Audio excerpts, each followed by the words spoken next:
200.000 euro per tirare a lucido la caserma Montegrappa di Bassano e portarla a nuova vita.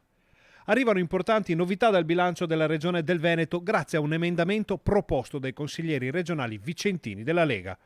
Un finanziamento appunto di 200.000 euro all'Associazione Nazionale Alpini per la messa in sicurezza della palazzina comando della struttura bassanese. Fin dal 2014 è in vigore un accordo di programma. In questi ultimi mesi ci sono stati una serie di incontri, di trattative tra la Regione del Veneto, il Demanio, Prefettura, Questura, l'amministrazione comunale di Bassano e l'Ater, proprio perché vogliamo riqualificare tutta quell'area.